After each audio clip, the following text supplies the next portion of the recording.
All right, well, let's get started. Hi, everyone.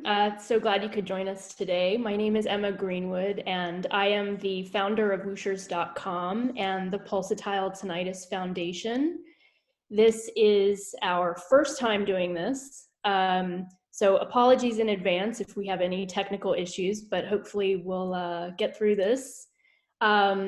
We kindly ask, just some administrative things, we kindly ask that you turn your audio off if you have that capability, and also your video, so that all of the actually hundreds of people that we're expecting to join us today can see all of our presenters and hear everyone. I'm pretty overwhelmed at this moment because it is the first time that we're doing this, but I am a whoosher. I started experiencing pulsatile tinnitus when I was, well, in 2009. I won't tell you how old I was, but I was younger than I am now. And at that time, I felt very alone. And it was a very difficult and pretty lonely experience trying to find answers for what was causing my pulsatile tinnitus. And like many of you that are joining us today, at the beginning of my journey, there were very few people, even very experienced doctors, who could provide the answers that I needed, and the support, frankly, that I needed to get through what was a very difficult experience. So I'm just really overwhelmed because there are hundreds of you here today. I was told by many doctors when I started seeing them that I was the only pulsatile tinnitus patient that they'd ever seen. They didn't know what to do with me. Some of them completely dismissed my symptom, which I know a lot of you can relate to.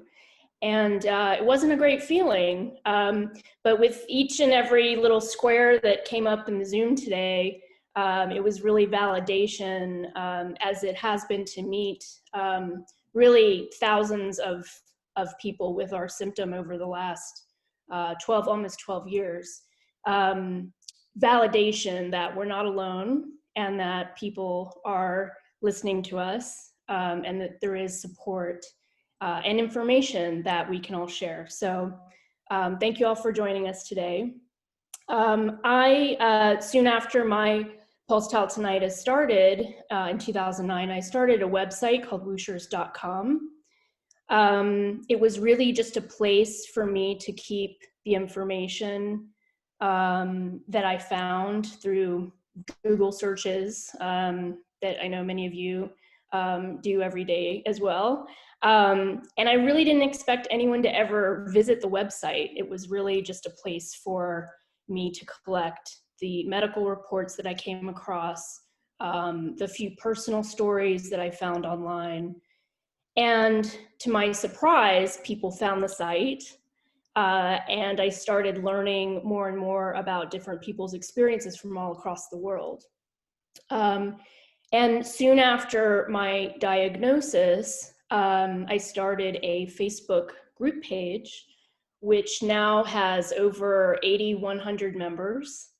And again, there, I started the group page thinking, well, if even 10 people join, it'll be 10 people I can talk to and know that I'm not alone. And so there too, with every added member, and we have probably 100 people who request to join the group every week, at least.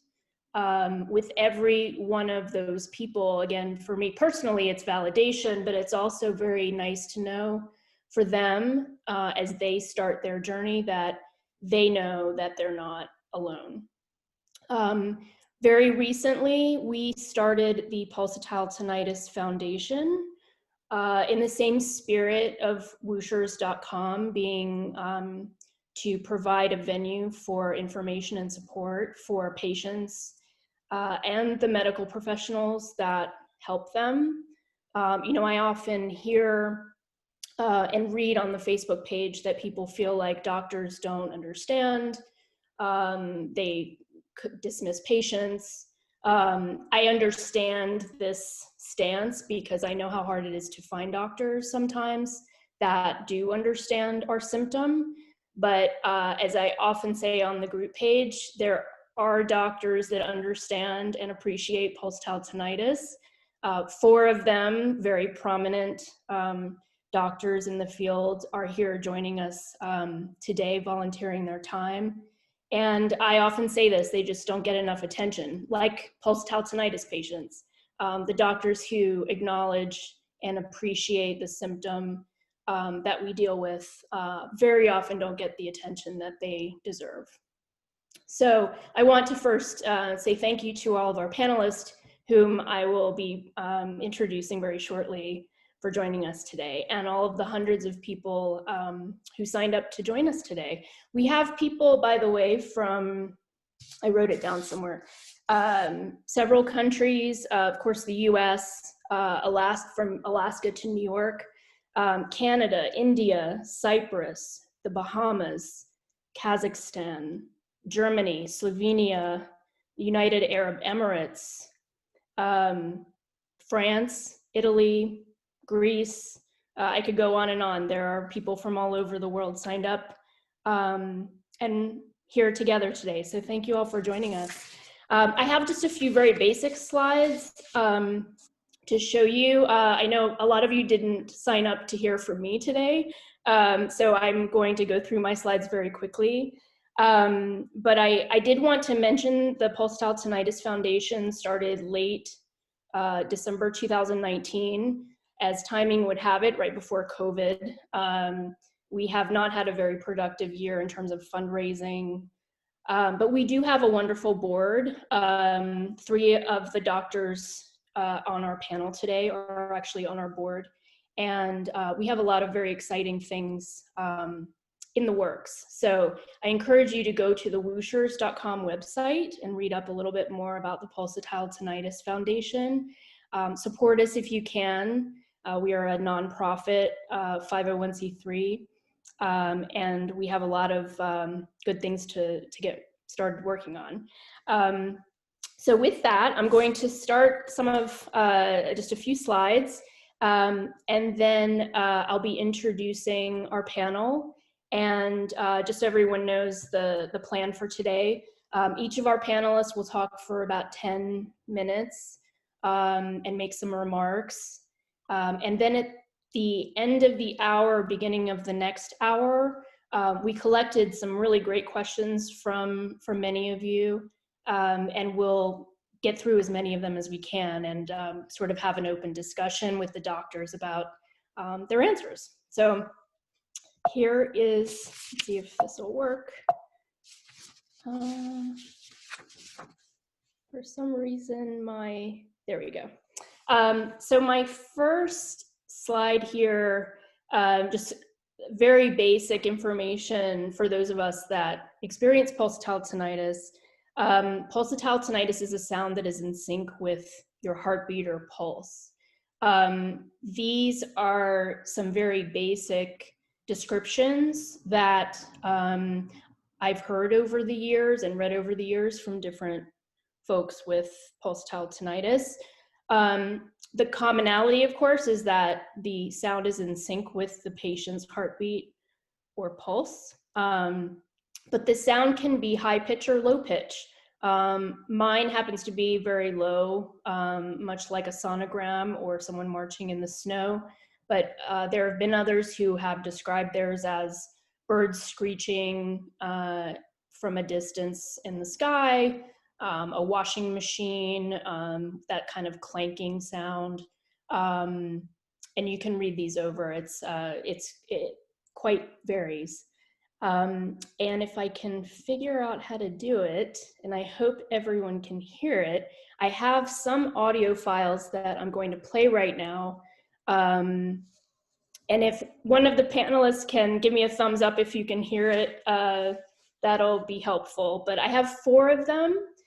The first one is on the whooshers.com website. And by the way, we have a sounds page on the Whooshers website with a lot of recordings that patients with objective pulsatile tinnitus, that is a pulsatile tinnitus that can be heard by others, where they've been able to record it.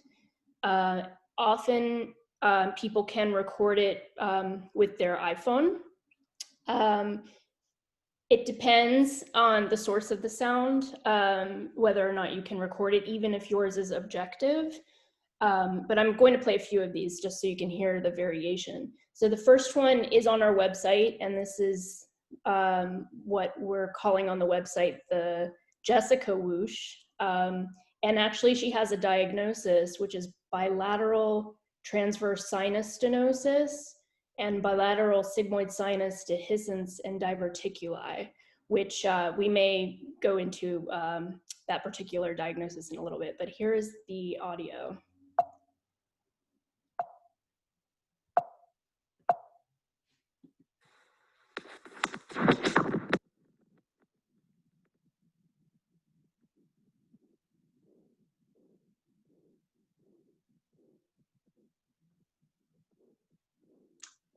I can hear it, Emma. Okay.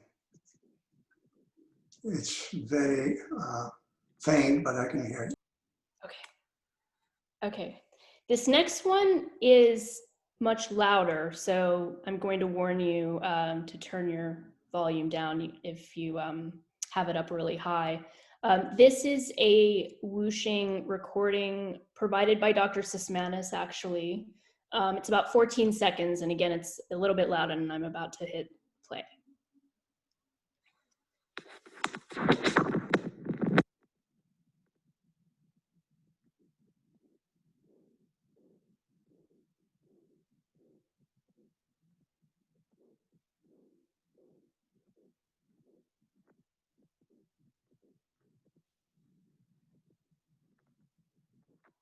I think maybe I played the first one twice. Let me try again.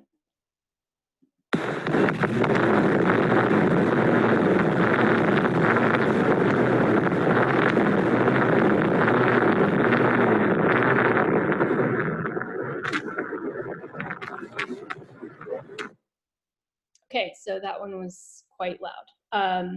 This third one is a recording provided by Dr. Shapiro.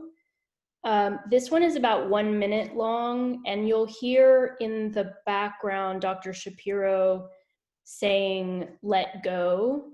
And he may talk about this in a little bit, but this particular patient had a diagnosis called transverse sinus stenosis. And the patient can pause the whooshing by doing this, sort of pressing on the jugular. And so when he says let go, the patient is, and correct me if I'm wrong, Dr. Shapiro, but the patient is letting go their fingers. So you'll hear the variation in sound when the patient does that. And this is a little bit longer, it's about 1 minute long. Yeah, what happens is it's recorded with an electronic stethoscope. And so there'll be times when the sound is like you hear the pulsatile tinnitus, and there are times when you don't really hear it.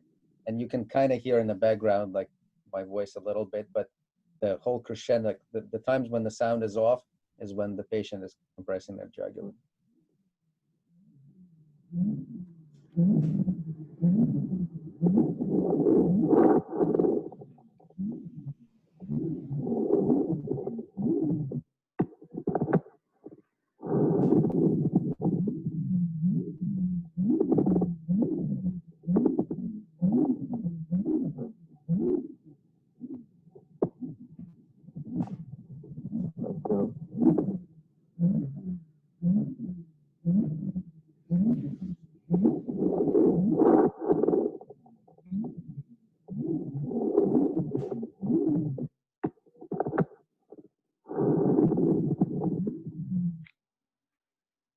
Okay. And the last recording we have here now is also on our whoosher site. This is Rosie's whoosh. I don't believe she has a diagnosis at the time she submitted this recording anyway. It's about 17 seconds long.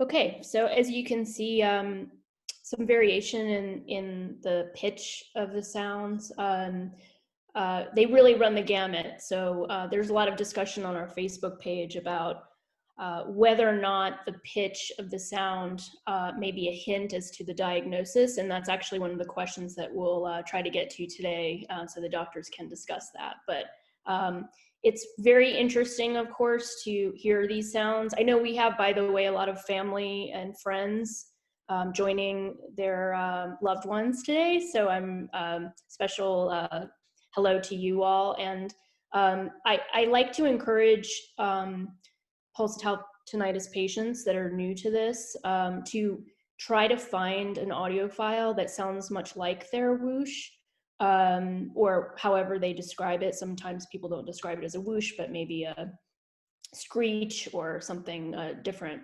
But finding an audio file that you can play for your family and friends is not really to annoy them, but instead to help them understand what you're hearing.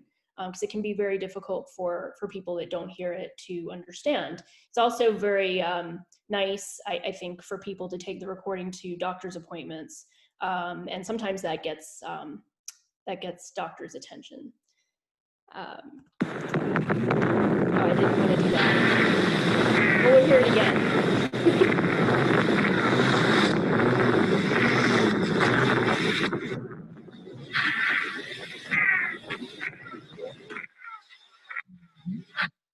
Okay. So that leads me to some myths of pulsatile tinnitus. And by the way, all of the, well, 2 of the sounds that we just played are on the sounds page on the whooshers.com website. We're always looking to post more of those. So as, if there are people here who are able to record their pulsatile tinnitus, please feel free to email us and maybe we can get it up on the site. This slide is really just a few myths that we've heard and read over the years. The first one being objective pulsatile tinnitus is more significant than subjective pulsatile tinnitus. Again, objective means that other people can hear it. Subjective means that other people cannot hear it. And the truth is you just need to have pulsatile tinnitus looked at and investigated whether or not it's objective or subjective. I'll let the doctors go more into what might be more possible if you have objective versus subjective. But really the point here is that even if your doctor cannot hear your pulsatile tinnitus, it's still a very significant symptom that warrants a complete workup. Another myth is that one diagnostic test can rule out all possible causes. I wish it were true that you could get an MRI and it would rule out everything that could possibly cause your pulsatile tinnitus. It can be very certainly expensive and time consuming to get all of these diagnostic tests that are sometimes warranted. But unfortunately, there isn't a single test or modality that can rule out all causes. Also ignoring pulsatile tinnitus, that it'll go away on its own. Again, I'll let the doctors discuss this more about the likelihood of pulsatile tinnitus going away on its own. But too often patients go to their doctors whom I think are addressing pulsatile tinnitus as tinnitus, ringing in the ears, which is different. And they try to tell the patient that they should just not worry about it, which is easy for them to say, but that it's likely to go away on its own. And we know that this is usually not the case. And the last bullet there, you need to live with it, is something that I know I heard many times before any diagnostic tests were ordered in my case. Sometimes you do have to live with it if diagnostic tests are done, and there can be certainly cases of pulsatile tinnitus where a cause is not able to be determined. But we know, and again, the doctors will discuss this more, we know that the majority of underlying causes can indeed be identified. So before hearing and believing that you have to live with it, it's well worth a diagnostic workup. This is kind of a scary slide, and I was thinking of not including it, but at the same time, I think it's important for patients to know that there are many, many, many possible causes. Many of them, most of them, I think the majority of them are not life-threatening, but it is important for people to know that there are a host of things that could be causing your pulsatile tinnitus, and it's really important to find doctors that are familiar with our symptoms so that they can help us rule things out. All of these underlying causes, by the way, are included on the Wooshers.com Cured Wooshers page, where we have lists of medical reports and personal stories from people with each and every one of these diagnoses. So these are all supported by medical journals and personal experiences. And by the way, it's not an exhaustive list. There are, believe it or not, many, many more. The path to a diagnosis in our cases is not straightforward. It often is not straightforward. Sometimes you're lucky and it is, but this slide is basically an effort to show that the whooshing really warrants testing. And sometimes, very often, the requirement of different specialists to look at films, discuss with one another the possibilities in an effort to find a diagnosis. It's not easy. We will be talking a little bit about the different tests that these different specialists who have joined us today recommend, and the algorithm and sequence of testing that they each do on a regular basis for pulsatile tinnitus patients. The last slide I wanted to share is actually maybe one of the more important slides that at least I have. The Wooshers.com community petitioned for pulsatile tinnitus diagnosis codes several years ago. We got, I think, thousands of signatures and petitioned the World Health Organization and a variety of medical associations in the world. The point being that many of us were seeing that tinnitus, ringing in the ears, was the diagnosis code attributed to our symptom, when we knew that we were definitely not experiencing that at all. So I'm happy to say that as of October 1st, 2016, we have pulsatile tinnitus codes. And where this has really helped patients is with insurance companies, in having the insurance companies approve diagnostic testing. As many of you know, tinnitus or tinnitus, ringing in the ears, is a very common symptom that does not have a cure. And so for that reason, a lot of insurance companies, I think, do not or are not very excited about covering the charges of diagnostic testing, or at least extensive diagnostic testing. And as we know now, the pulsatile tinnitus community is different. The outlook for our cases is different, and the possibilities of underlying causes in our cases is very different. And so it all warrants a set of diagnostic codes. So keep these in mind. These are also on the Wooshers website. And make sure that your doctors know about them, because they can definitely make a difference when you're asking for insurance companies to cover testing. And now it is time for me to introduce our wonderful panel. I'm going to introduce everyone in reverse order. They will be speaking about their experience with pulsatile tinnitus patients. And hopefully this will lead to a really nice discussion after their presentations. So first, I would like to introduce Dr. Maxim Shapiro from Nyu Langone. He is the program director of their neurointerventional stroke program, and is at their departments of radiology and neurology in New York. Many of you in the Facebook group I know are familiar with Dr. Shapiro, and he's been a friend of our community for many, many years. I should also mention that Dr. Shapiro at NYU Langone, over the years, over the last 10 or 11 years or so, have hosted regular meetings at the hospital that have been wonderful for in-person meetings among patients.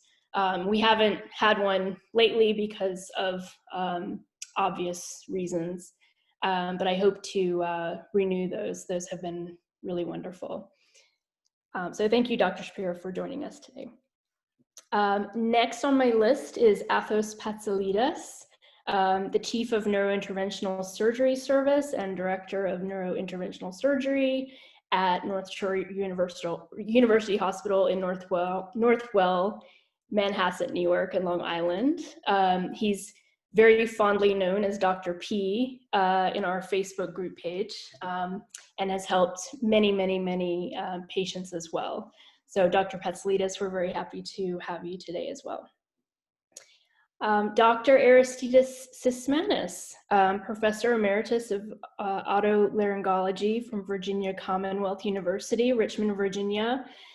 When I was first looking through medical reports, well before I had a diagnosis, one of the very first reports that I read about pulsatile tinnitus was written by Dr. Sismanis. He has been studying, helping, researching our community long before I ever knew I was part of this community. So we are very, very happy to have him join us today as well. Thank you. And last but not least, Dr. Eisenman, Associate Professor and Vice Chairman, Department of Otorhinolaryngology, Head and Neck Surgery, University of Maryland School of Medicine from Baltimore.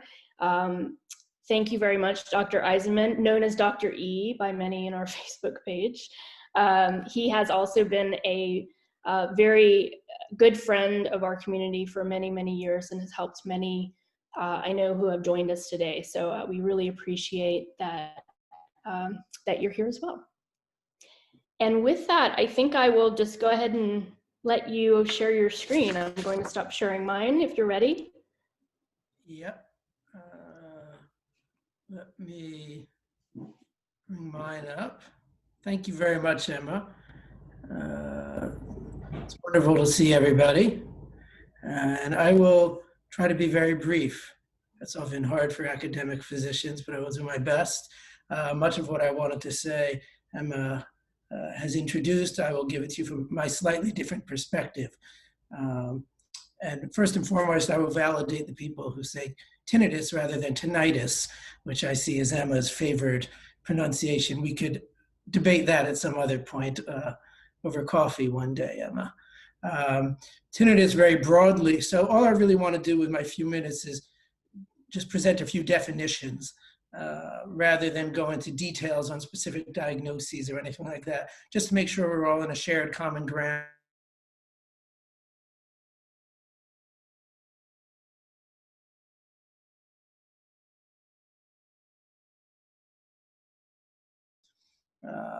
The most common type, as Emma said, let me just point out actually before I say anything else, that tinnitus is really a symptom, not a diagnosis. I have people who come up to me all the time and say, you know, I think I have tinnitus, but I'm not sure. And that's sort of like going to the doctor and saying, I think I have a headache, but I'm not sure.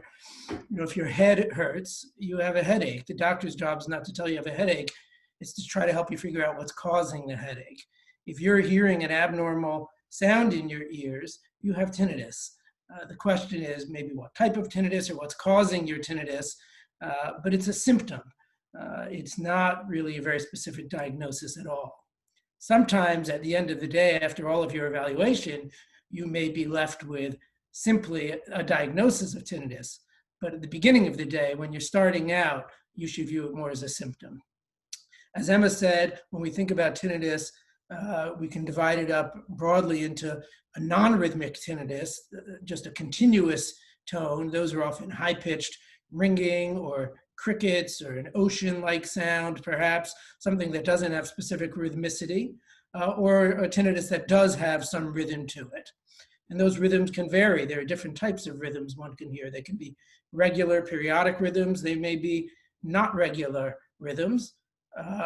Non-rhythmic tinnitus is what is very often referred to as subjective tinnitus, because try as you may, there's nothing you would be able to do to hear it. The rhythmic types of tinnitus, we usually assume they're coming from some actual sound source, and those are often referred to as objective tinnitus. Now, as Emma said, and as Dr. Sismanis already pointed out decades ago, the definition of objective and subjective is itself subjective, because it depends how hard you try to listen for it. It depends what kind of equipment you use to listen. So it's not such a useful term, objective tinnitus. But as a physician, we'll often be working with the assumption that something, if I would try hard enough, or if I would have the proper equipment, I would be able to hear the sound that you are hearing. But there are certain types of tinnitus which there's just no way, no equipment in the world would allow you to hear it. And that is a true subjective tinnitus. Rhythmic tinnitus can be pulse synchronous, in sync with your heartbeat. It can be non-pulse synchronous, like a muscle spasm, or a bug in the ear, for example. Won't have the rhythm of your heartbeat. Pulse synchronous tinnitus is synonymous with what we commonly refer to as pulsatile tinnitus. You may see both of those terms. Pulsatile tinnitus is less specific because you could have something that pulsates but not in sync with your heartbeat. But most commonly, when people talk about pulsatile tinnitus, they're referring to it as a shorthand for pulse synchronous tinnitus.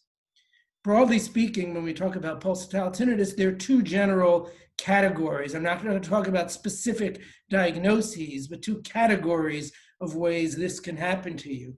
You can have abnormal sound production, where the body is making a sound in sync with the pulse that it should not be making. In that circumstance, we can view the ear as the victim of this. Your ear is subjected to this ongoing sound, which in the normal course of events, your body would not be making. But there's a whole other class of sounds, what one could call abnormal sound perception, where the ear is actually the culprit. The ear is not the victim of the sound. The ear is what's causing the sound. Everything else in your body, your vascular system, is making the sounds it's supposed to make. And in a normal, I wouldn't say normal, but in the normal course of events in another person, they would not be perceived.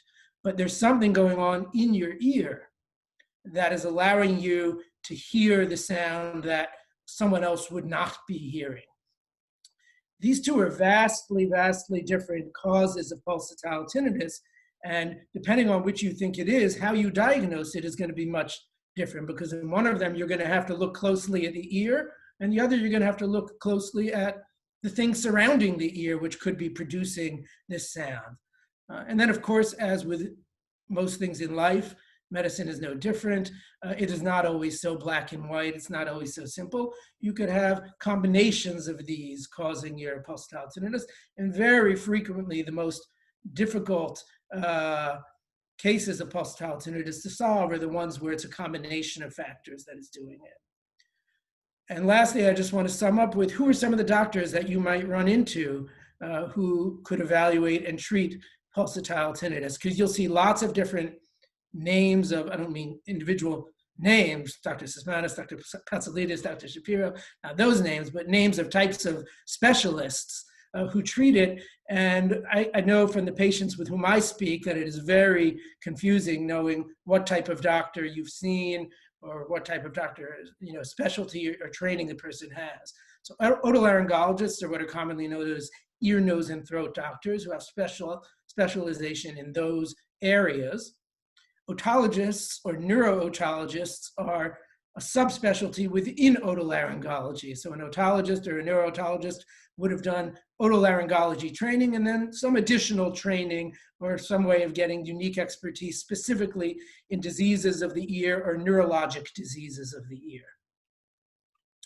a neurointerventionalist, sometimes also called, and I would happily be corrected by Dr. Shapiro, Dr. Patsalides, if my terminology is not accurate, sometimes referred to as interventional neuroradiology or neurointerventional radiology.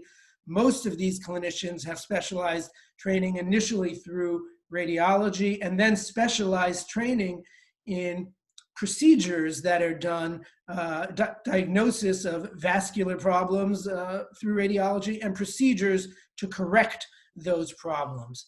I believe you can also sometimes train as a neurointerventionalist through a neurosurgical pathway. So you could have someone who did a neurosurgery residency and then goes on to specialize in neurointerventional radiology. But I think it is more commonly people who have trained through a radiology background, then going on to have expertise and specialized training in these diagnostic tools and interventions using those tools.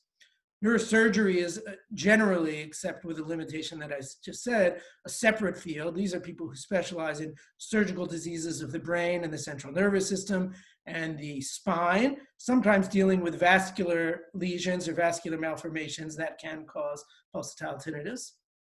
A vascular neurosurgeon in particular might be someone, a neurosurgeon who then had specialized training in vascular diseases of the central nervous system.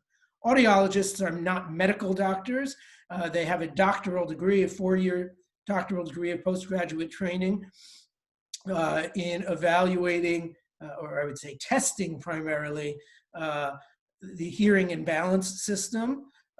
They provide hearing aids. They do all sorts of different testing. They're not surgeons and they're not medical doctors, but they have very significant expertise in specialized testing of the auditory and balance vestibular systems.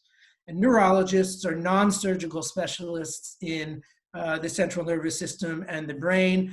They are, with some small exceptions within their purview, they're generally not doing procedures, and they're certainly not doing open brain surgery and the like. And these are an array of the different types of specialists, medical, and in the case of audiologists, non-medical, whom you might encounter as people who might be able to help you or from whom you might seek help because of your pulsatile tinnitus. Thank you. And that's all I'm going to say for now. And I will stop sharing and hand that back over. Okay. Great, thank you very much. Dr. Sismanis? Okay, let me share. Let me turn my slides on.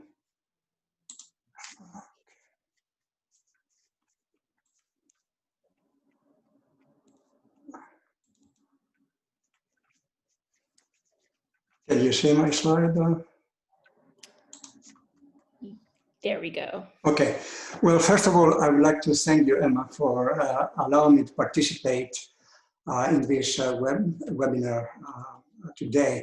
And I also want to thank you for all your support that you have provided towards our people with pulsatile tinnitus, our wishers. Anyway, my first introduction to pulsatile tinnitus was about 40 years ago, soon after I finished my training and I joined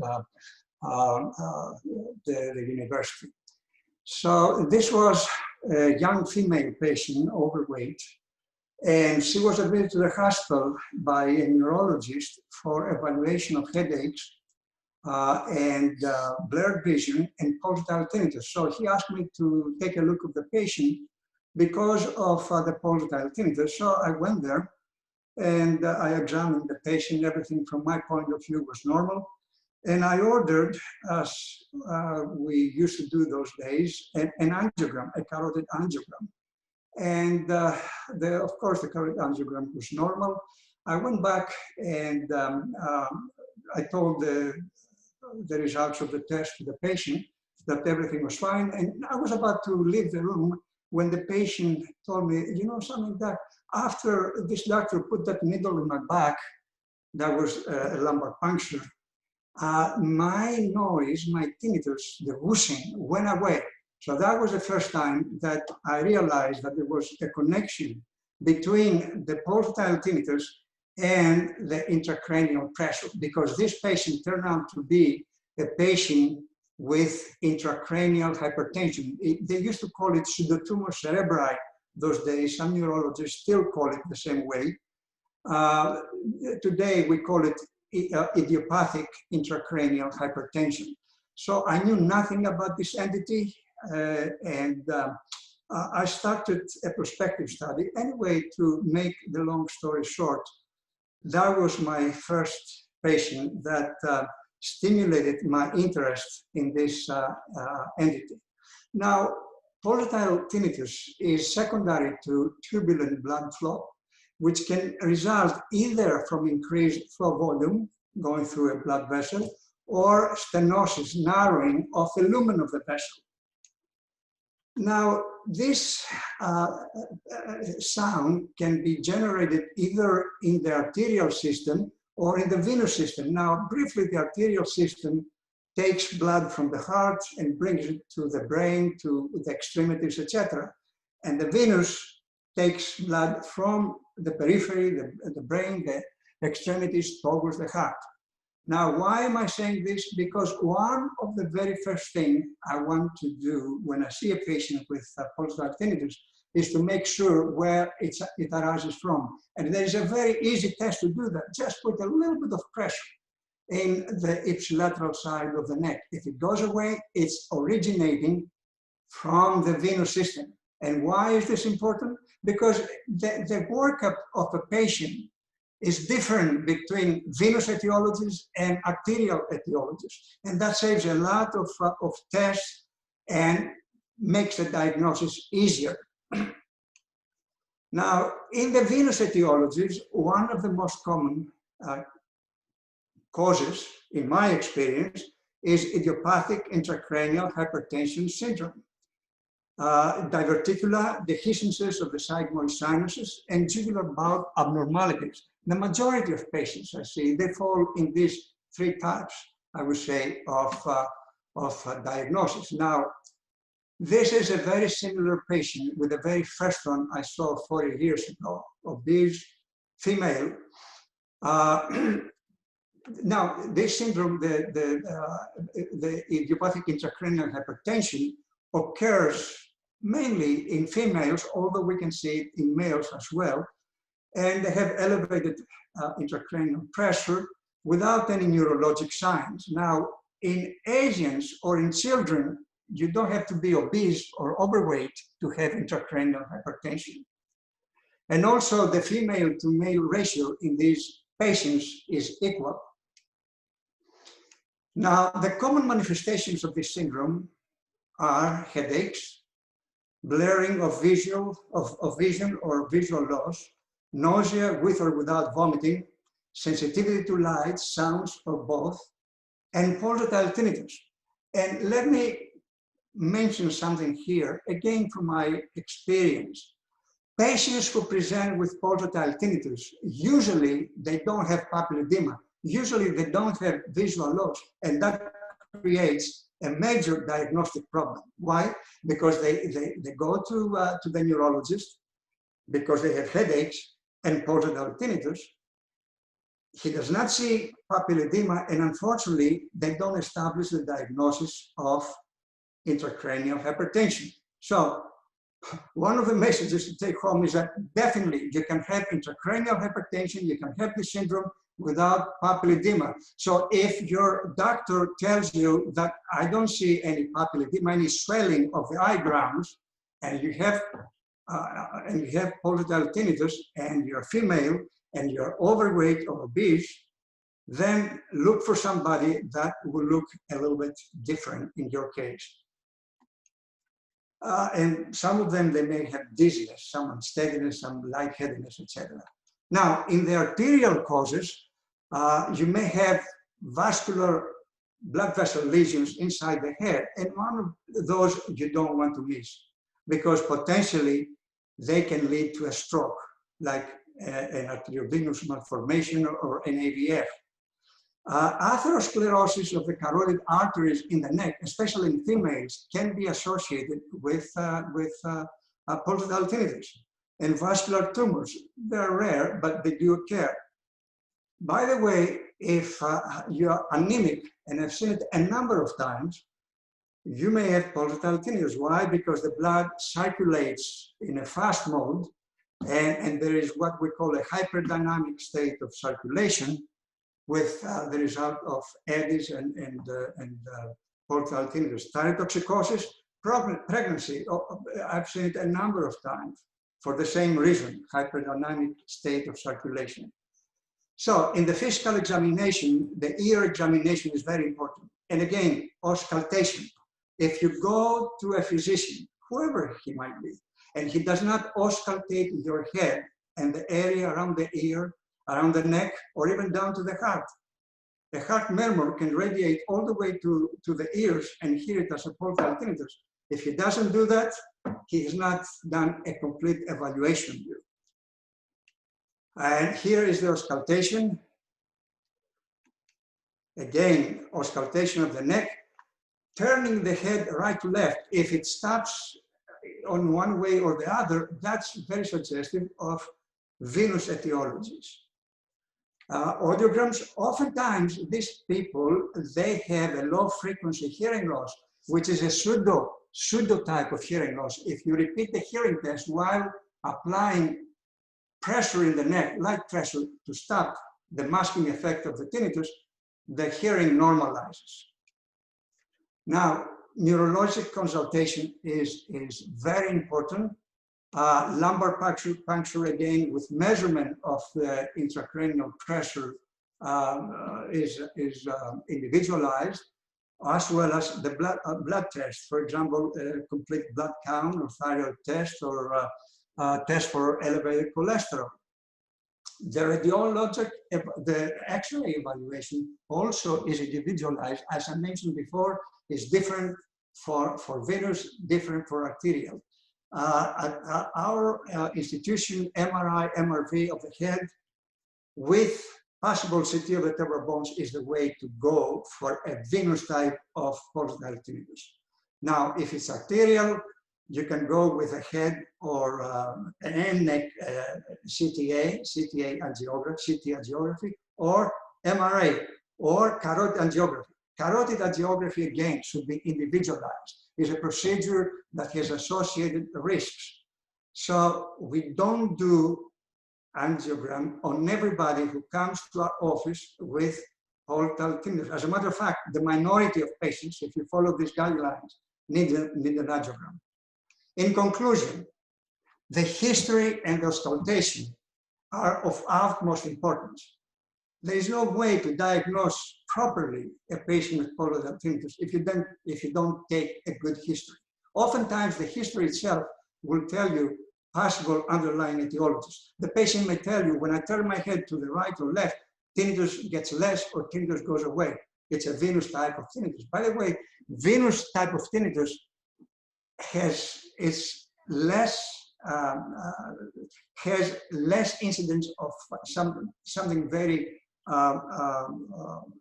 serious, like rather than arterial. Okay. Now, radiologic evaluation should be individualized. Carotid angiography is indicated for selected cases only.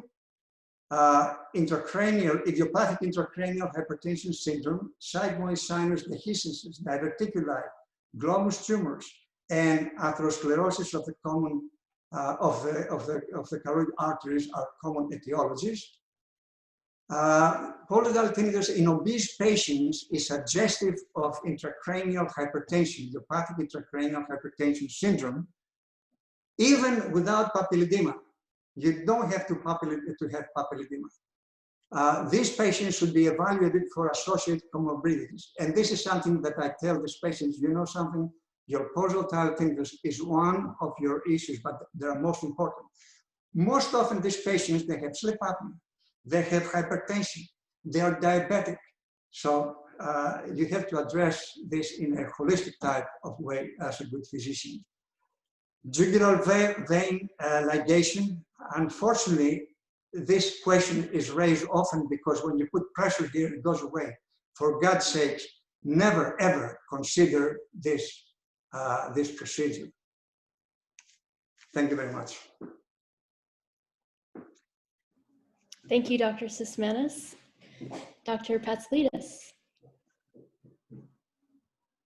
Make sure this works. You can see my presentation? Yes. Very good. It's a great privilege to be here today. And a couple of patients sent me a chat note, like while the discussion is going on, thanking me for being here. In fact, it's the exact opposite. I am very thankful to be here, and it's my privilege to address this community. And it's one of these pulsatile tinnitus is one of the symptoms that often, I would say very often, the patients know more about the condition than many of the physicians they see. So the work of this foundation is very important. So thanks again for inviting me. I'm going to talk for the two things that I have studied very much the last 5-6 years, and this actually is built up on the work and experience by Dr. Sismanis, decades ago. So thank you. So I will talk about venous stenosis, venous sinus stenosis, and pulsatile tinnitus, and the role of venous sinus stenting in selected patients. So venous sinus stenosis essentially is narrowing of the large veins of the brain. These are collectively called venous sinuses, but specifically two of them, the transverse and sigmoid sinuses, are very close to the ear system, and changes in blood flow to the stenosis are manifest as pulsatile tinnitus quite often. I think it's a very common problem, especially in young women, and is largely undiagnosed.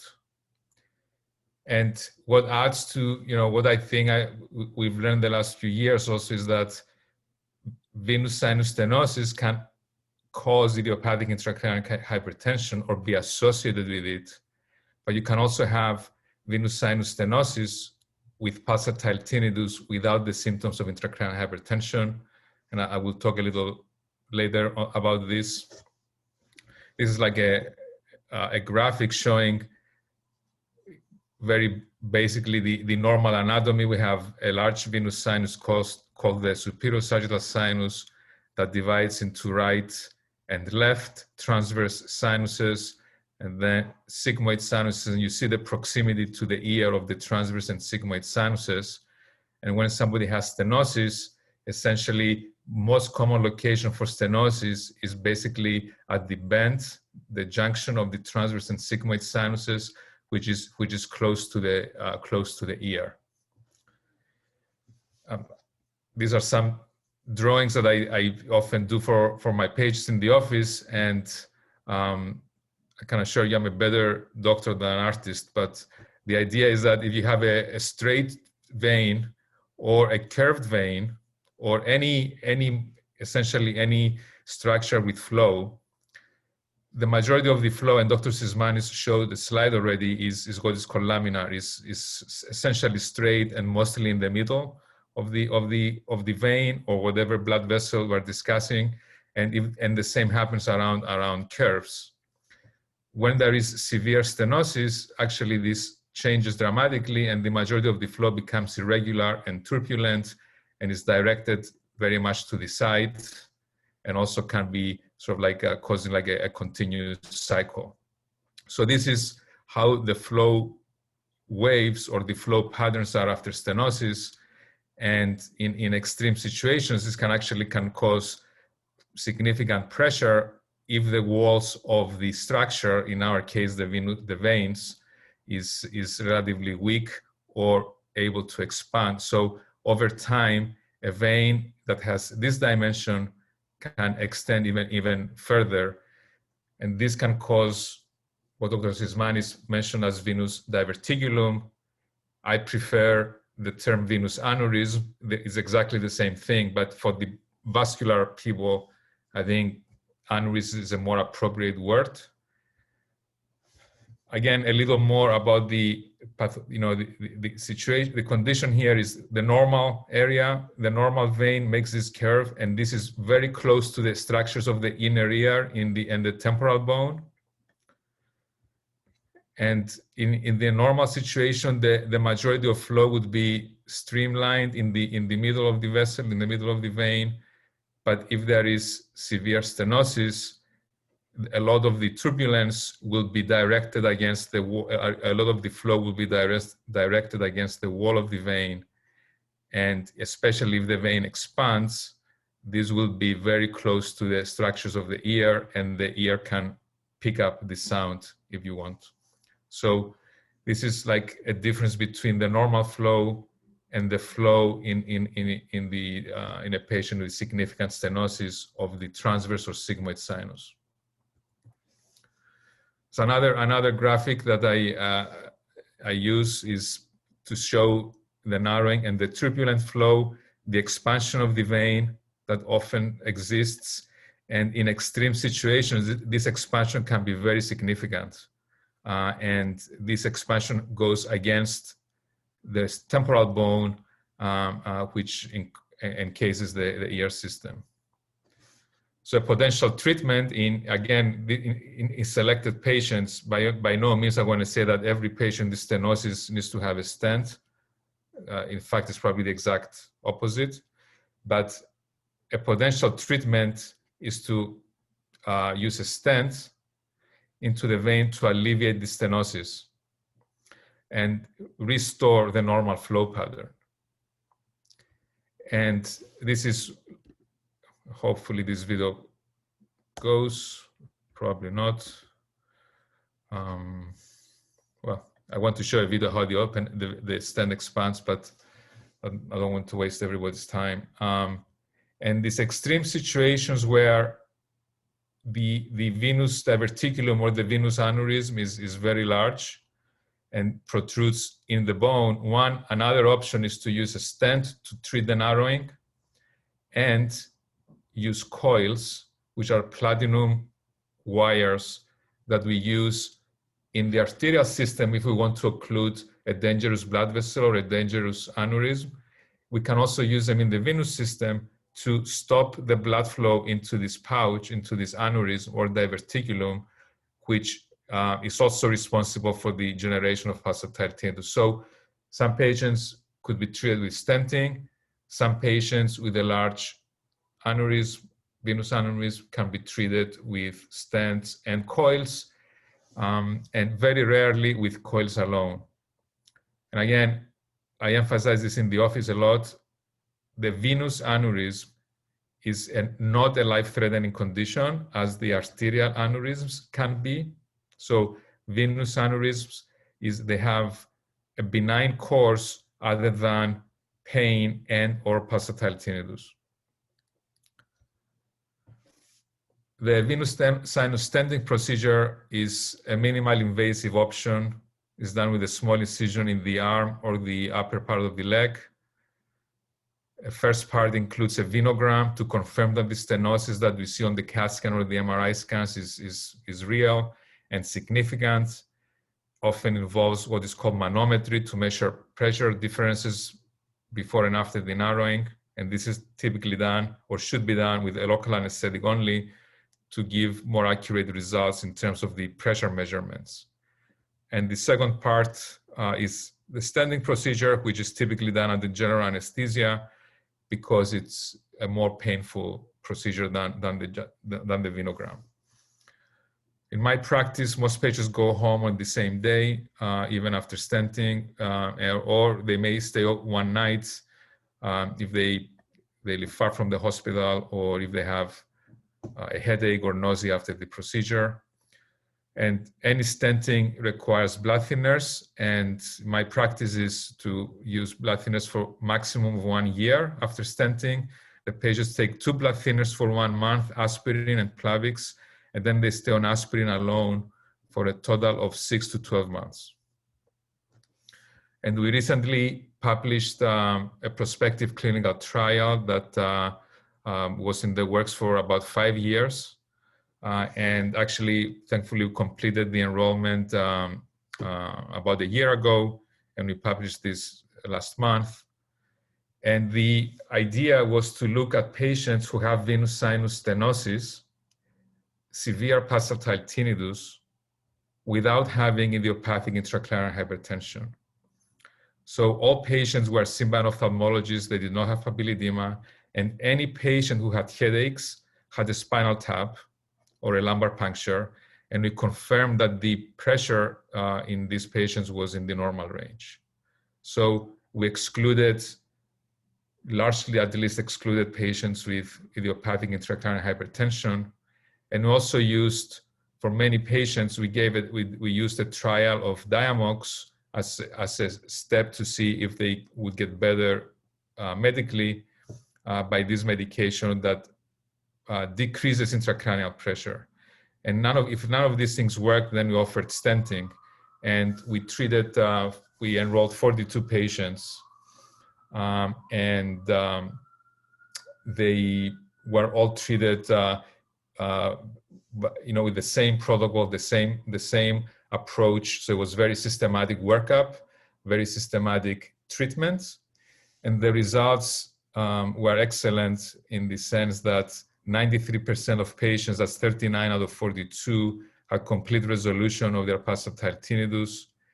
2 patients had at least 90% resolution of the pulsatile tinnitus, and then 1 patient only had 50% improvement, and this patient had a second cause or a second explanation for the pulsatile tinnitus, which was a jugular bulb diverticulum, which I treated at a separate time, and that led to resolution of your symptoms. But overall, in carefully selected patients, this was a very effective treatment, and there was no serious complication. Nobody had any serious adverse events like a stroke or hemorrhage.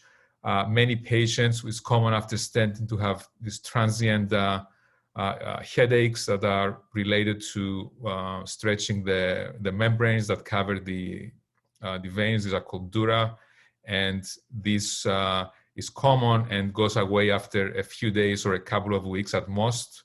But I don't consider that a major problem of the procedure. The patients are aware of this, but again, no true complication.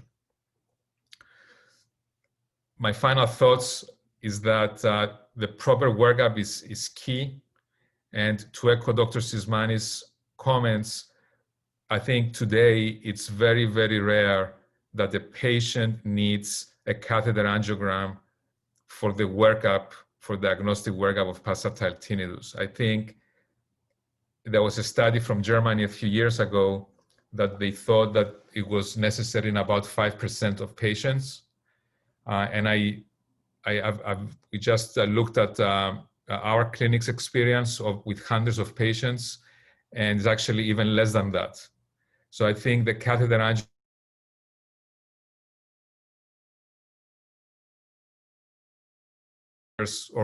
or beyond 10 years ago or beyond, today I think has a very limited role and should be used only exceptionally in very specific circumstances. The majority of information or all information can be obtained by CAT scans, looking at arteries, veins, or the MRI scans, looking for arteries and veins. And there's many different protocols with contrast, without contrast, and I don't want to become very esoteric, make this discussion very esoteric, but the point is there's a lot of information to be obtained by non-invasive imaging, and a catheter angiogram is, like in my view, the last resort of diagnostic workup.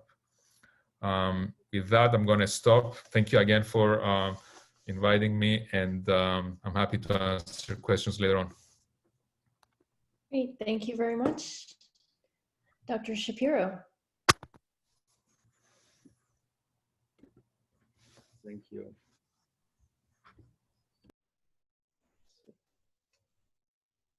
Okay. Again, thank you for having me. And in the interest of time, I think I'll go a little bit briefer so we can leave time for questions. A lot has been covered already. I too feel that I've been involved with whooshes for some time, and it is a moment today. Without going spending too much time, I just want to say that there are many ways that we are all involved in each other's lives. Maybe medical professionals can be seen as saving lives, and often we do. But I think that the work that Emma has done in essentially bringing this issue to the forefront, the codes, the website, that's as important as somebody who, either does something, whatever we do. We put the stents in, we close fistulas and so forth. But if the patient doesn't know we exist, then it doesn't really do them much good. And it's not just lives we save sanities, relationships. In many ways, this is just this is work that is just amazing. So hopefully this will, of course, continue. And this is just the beginning. But I just want to briefly review. I think we should get into the questions, and kind of this has been covered by many people already here. I do suggest, like, in terms of, we talk a little bit about what can patients say. What do you do if nobody's hearing what you're complaining about? Sometimes it depends. We doctors have like these kinds of siloed knowledge bases that we acquire over time. Sometimes a person in one specialty may not know what's going on in another one. But there are these general ideas. The differentiation between pulsatile and non-pulsatile tinnitus, or tinnitus, as the case may be, is of course key.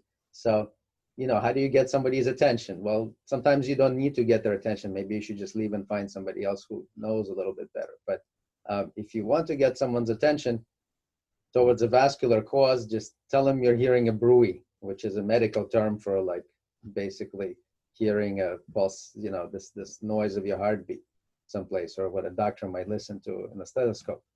So if you tell them you're hearing a bruit in your ear, the train of thought goes more towards vascular, let's put it that way, than towards like some kind of ear issue. And as David, Aristides, and others mentioned, that it's complicated. Sometimes there is an issue with the ear and so forth. But I think it's, in terms of covering pulsatile part, that's one way to go.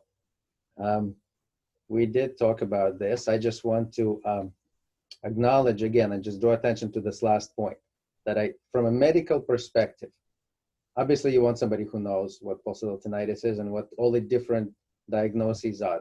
Some of them are more common than others. So venous sinus stenosis, certainly, in my experience too, I think is one of the most common causes, and unrecognized for a long time.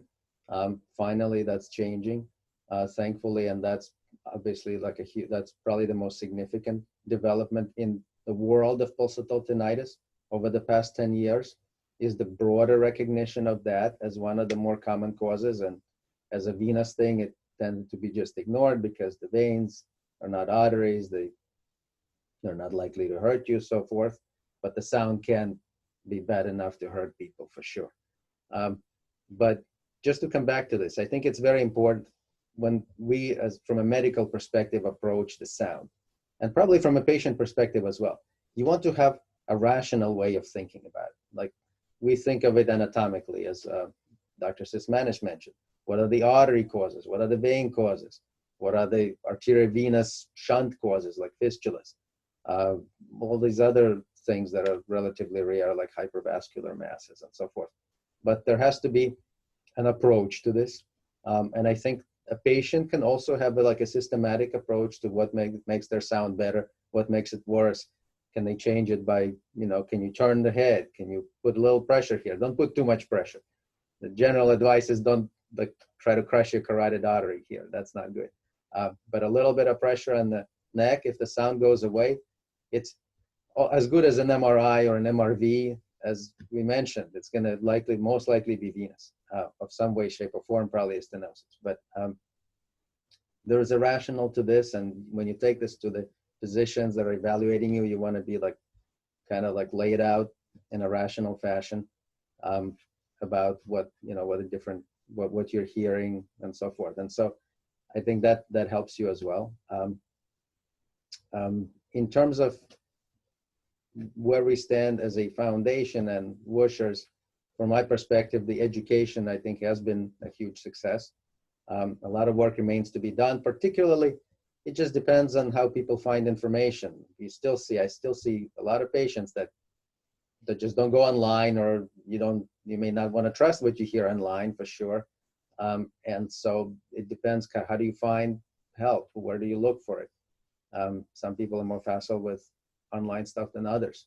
And so a lot of people remain misdiagnosed for a while.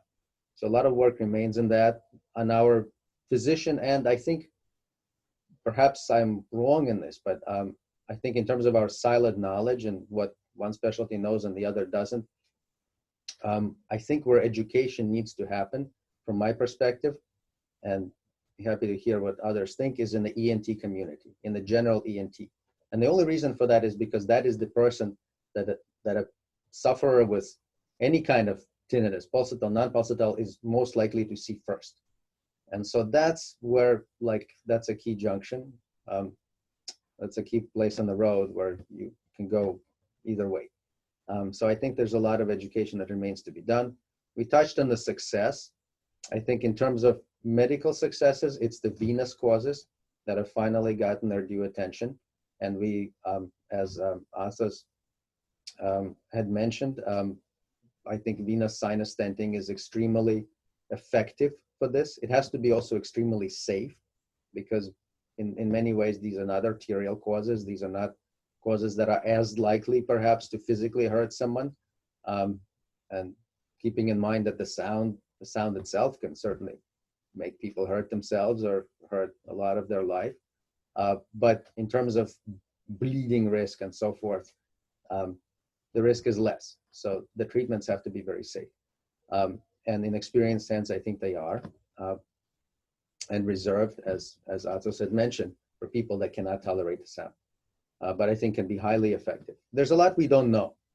A lot of stuff, obviously, we as medical professionals are always, and as you patients with pulsatile tinnitus know, there's just a lot of recognition on the part of doctors has to happen as to what the limits of our knowledge are. There's so much we don't know. There's a lot of relationship between venous sinus stenosis, intracranial hypertension. We can be touching on that for a long time. A lot of that is being worked out still, despite of what we continue to learn. And I think the main challenge is that there are a lot of diagnoses, and yet there are, in my experience, at least 20% of people that come to the office, and despite all the tests that we do and everything that we throw at them, there's no answer. There's just no answer. And some of these are the worst, in my experience, the worst kinds of sounds in terms of how disturbing they are. It's a little bit of a catch-22, perhaps. Like when we are specialists, we're more likely to see people that have already seen a number of professionals. And so maybe our group is a little bit enriched in enigmas, but they can be profoundly disturbing. And we really just don't, there's still people for whom we don't have answers. And so the question then becomes, if someone has to live with it, quote unquote, as we mentioned, the question is how? Like, how do you live with it? What can you do to help someone live with it? Is there anything we can do to help you sleep? Is there anything we can do to help you through the day? It's very tough, because the medical options, I think, are not that great in terms of medications in many perspectives, and that's work that remains to be done. And I think we can certainly talk about that. Last but not least, I just wanted to share some information. There's a website that we've been working on at NYU for a while. It's called neuroangio.org. It's a lot of it is directed at professionals with issues related to anatomy and so forth. But there is some information there that I put together during a jury duty cycle that finally gives you time to do things as you sit there. And so if you, there's a lot of other sources. So I think you can certainly avail yourself of, and on Wishers.com, there's a bunch of reputable sites. When you go, you need to know what's reasonable. So if you go, this is one of these places, you're welcome to check it out. It has a preview of different things, some sounds, and last but not least, there's different, again, just spanning the gamut of all the different kinds of possibilities that there are, and the different workup and tests that you need to have to hopefully arrive at a diagnosis. Anyway, thank you very much again, and that's Emma, back to you. Great. Well, thank you all for your presentations. Now, actually, a lot of the doctor's remarks covered many of the questions that came in over the last couple of weeks that we've been collecting them. One of the questions, common questions that we see on the Facebook group and that I received via email, and that certainly came in when we announced that we were having this webinar and started collecting questions, was for the patient who's new to pulsatile tinnitus, who is at the very beginning of their journey. A few of you mentioned some ideas about ways that the patient could help their doctor sort of start the journey to a diagnosis. But for a patient who walks into their doctor's office, doesn't know whether or not the doctor has experience with pulsatile tinnitus, what ideas can you offer to that patient to help them relay the significance of the symptom if their doctor may not know about it? Anyone can jump in.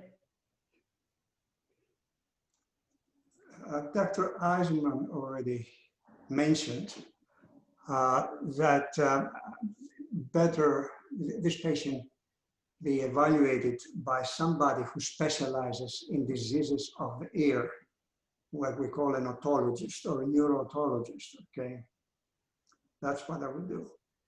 Now, there is a list of physicians in this subspecialty, either from the American Neurological Society or from the American Otologic Society. Either or, you can find a number of physicians who specialize in this area in every major city, I would say, of this country. And I think it was Dr. Shapiro who mentioned describing the sound rather than calling it pulsatile tinnitus or pulsatile tinnitus, describing the sound as the heartbeat sound or using the term bruit. Are there any other descriptions of the sound that, you know, when you hear from a patient that comes into your offices, catches your attention, where you can spot right on the bat that person may have pulsatile tinnitus without using the term pulsatile tinnitus? I think so. Probably, like, from my perspective, it's a catch-22. By the time they get to like one of our offices, you know, that's probably like, we don't know everything again, but it's like a reasonable start. We see a lot of this condition. So the question is, like, what happens before that?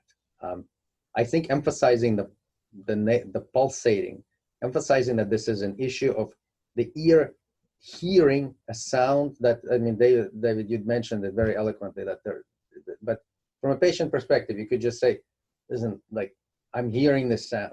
I'm hearing the sound of blood flow in my own ear. Sometimes it helps to, when patients go for audiograms in places that may not be familiar with it, they come out with some sort of hearing problem. The reason they have a hearing problem is because the sound is so loud that interferes with the test. So, you know, if they can stop the sound by doing this, then they say, okay, when I do this, my hearing is normal.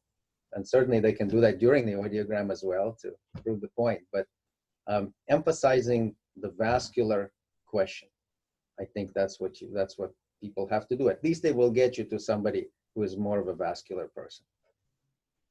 I think another important point, I agree with everything that's been said, is, and this is what I always tell my patients, I ask them to avoid using medical terminology because I don't expect them to know medical terms. They shouldn't be expected to know medical terms. And usually if they use a medical term, they're using it means something different to them than what it means to me. So I ask them just to describe to me what they're experiencing. They tell me the symptoms. It's my job to tell them what the diagnosis is. It's not their job. So they should avoid trying to use technical medical terms. The one exception I would say is I think what Dr. Shapiro suggested of using the term brewy, that will, raise some, set off some bells for a doctor. But if you just describe, I think I don't have a good answer directly to your question, but I think the opposite I can answer is, what do you not want to say? That will make the doctor sort of turn them off right away. And you don't want to say, I'm hearing ringing in my ear. Because as soon as you say that, the otolaryngologist is going to be going down a completely different direction, which is not the appropriate direction for the evaluation of your problem. So you use the appropriate, just describe what you're saying, whether you're hearing your heartbeat, I'm hearing a whoosh, I'm hearing a pulse, a thump, whatever it is. It seems to be in sync with my heartbeat. It changes when I lie this way or when I turn my neck this way. Just describe what's going on. And hopefully you'll have a sensitive doctor who's listening to what you're saying rather than hearing what they want to hear. I mean, what I've, just to echo everybody without repeating too much, is, I mean, all of us have seen and talked to many patients who are like even describing that this is a heartbeat sound and a pulsatile sound, and I hear my heartbeat in my ear, etc. They were still told, to ignore it, etc. That it's not anything worrisome. So I would just say, if this is what you hear, don't insist, and just seek to talk to somebody else, because at the end of the day, every patient with pulsatile tinnitus needs workup to at least exclude the life-threatening problems that are rare but exist, and the 1 or 2% rarity, it becomes very common in a common condition. So I think, I mean, that would be kind of my advice is, if it's a roadblock, just don't take it and just seek somebody else. And I mean, eventually somebody will understand, the significance of this. And I think if anything that anything that improved, I think, healthcare the last year is the ability for like telehealth and visits. And I think that makes it easier, I think, for patients to seek more opinions. They're not limited to a 10-mile radius from where they live anymore. So I think, resources and, second opinions, I think are very beneficial for this condition.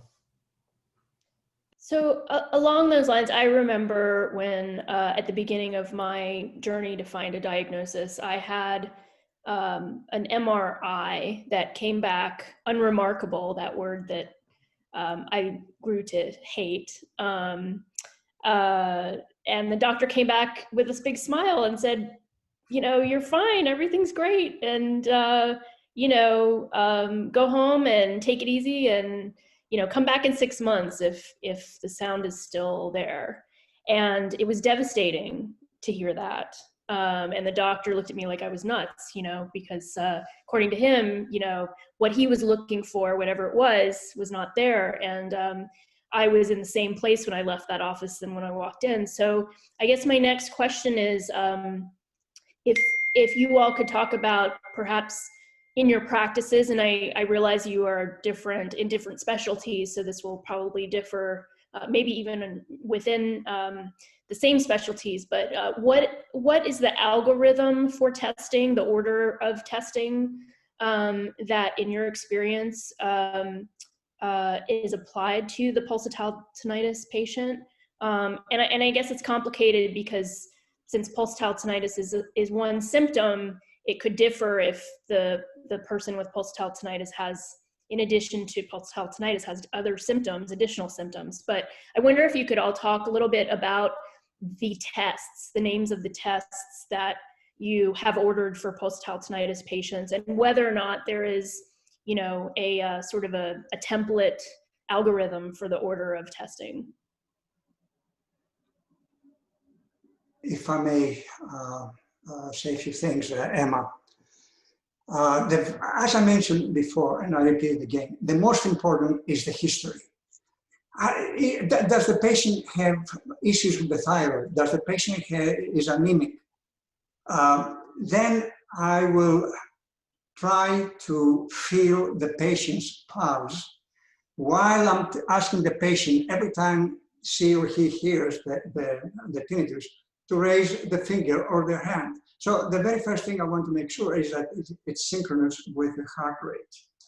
Now, the next step is to document it and listen to it with a stethoscope. And I mentioned before, if your physician does not listen, does not have a stethoscope, and did not listen to your head or neck or even heart, he hasn't done, a full workup. So not only that, but I take the patient in a very quiet area, because in the examining room, we have about 35 decibel ambient noise, so you're going to miss it, especially if you're an older individual like myself, with perhaps some high frequency hearing loss.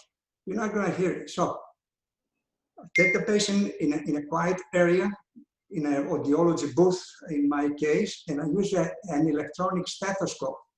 Now, if the pulsatile tinnitus is very loud, and usually these are the patients that sometimes they are suicidal, it's bad news as far as the importance of the underlying process. I've seen it with dissecting aneurysm of the internal carotid arteries, rare, but they do exist. Also with AVS, it's very loud, and mainly it's a bruit, what I call in the post-auricular area. Again, is it arterial or venous? A simple test, just a little bit of pressure in the neck. If it goes away, it's venous. If it's venous, I'll go ahead just with an MRI/MRV, so I can see the veins in the head. If this is normal, the next step is to get a plain CT of the vertebral bones, of the ear bones. The reason is that on the MRI, you won't see a dehiscence of the sigmoid sinus, which, by the way, is a very common cause of pulsatile tinnitus, especially in somebody who's female, overweight, and most likely has underlying increased intracranial hypertension, something that we have to pay attention. Does the patient have headaches? Does the patient have blurred vision? All these are suggestive of intracranial hypertension. So again, the history. Now, if it's arterial, I will go ahead with the CTA, a CAT scan angiography of the head.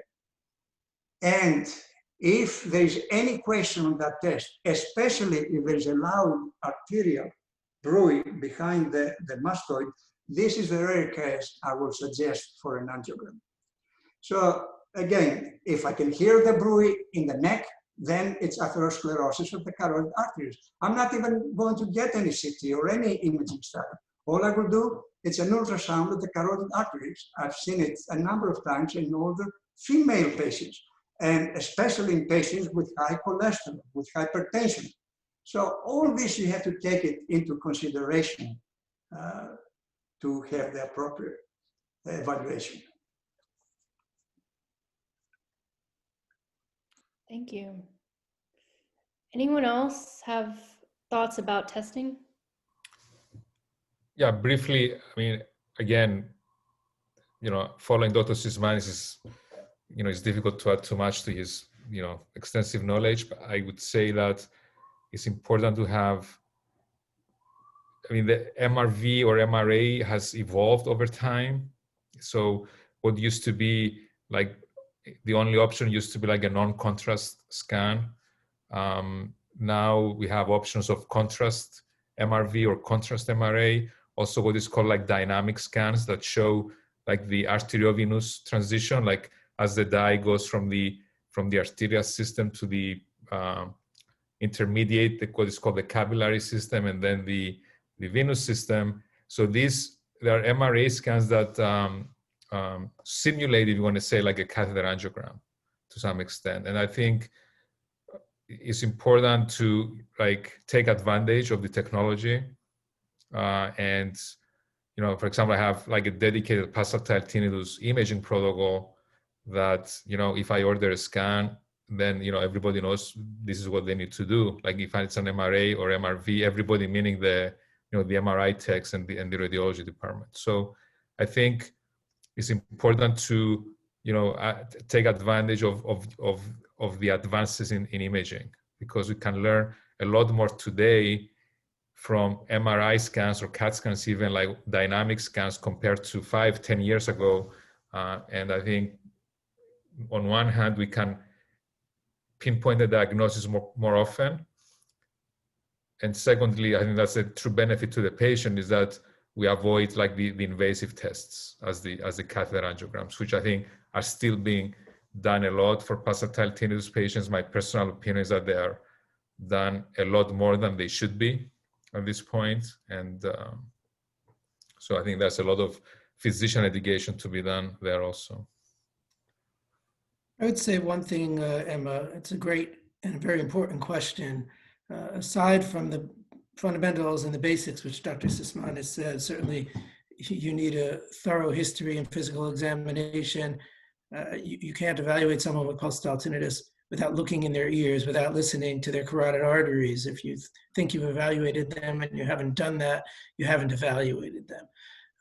I think you need a hearing test on everybody, both because things like, whatever, you can have the cause of the PT, the transverse sinus stenosis, let's say, or sigmoid sinus diverticulum, causing changes, producing changes on the hearing test, but also things like superior semicircular canal dehiscence or otosclerosis will have very specific changes on the hearing test. So those are the basics. That goes without saying that you did a thorough history, a physical examination, and an audiogram, in my practice and in my opinion. The question is, what's the next test? And that question varies. Everybody has their different practices. You should just be aware that with medical tests, there are always going to be trade-offs. A test that is good enough to catch a wide variety of things is not going to be specifically sensitive for any of them. It's not going to be overly sensitive for any of them, so it might miss some of those. A test that's really, really good for one thing is going to miss some other things. So the clinician has to make a decision. Do they want to start with a broad test that will have a chance of catching a whole bunch of things, but maybe also could miss one of them if it's more subtle? Or do they really think they know what they're looking for and they want to focus right on that one thing, even though they know they'll absolutely miss any of the other things? In our center, we've favored the former approach. We use a modified form of a CT angiogram, which is a hybrid between an angiogram and a venogram, and the study is windowed in such a way that you can see bony anatomy, bony detail, which you can't usually see on the typical CTA. That's our approach. It doesn't mean it's the best approach or the only approach, but it's a very good screening tool. It's not going to definitively show you an AVM. It doesn't give you the best view of your transverse sinuses as compared to some of the tests that, say, Dr. Patsalides was saying. But it's a very good screening test to look broadly for a lot of things, which can then help direct you the next way. That's the way we approach it. There's certainly other ways of approaching it, though. I don't want to forget, Emma, in female patients, young, overweight female patients, that a neurologic evaluation is also very important. So a good neurologist who is familiar with pulsatile tinnitus without papilledema and underlying intracranial hypertension sees the patient. And unfortunately, still many neurologists, as I mentioned before, they won't do or they won't even consider intracranial hypertension if they examine the eye grounds and they don't see papilledema. But thank God, there are findings on the MRI nowadays that are suggestive of intracranial hypertension, an empty cella, for example, or a tortuous optic nerve, or a distended optic nerve, or stenosis, narrowing of the sigmoid sinus. So all of these are pointing towards intracranial hypertension, and that's what needs to be addressed before you do anything more aggressive. And I have seen over the years, again and again, if they use even a little bit of weight, these individuals with intracranial hypertension, the intensity of the pulsatile tinnitus goes down, especially if you put them on acetazolamide. So this is one approach, for this particular group of patients. Okay, so I'd say in general, I agree with, I think we think in many ways alike.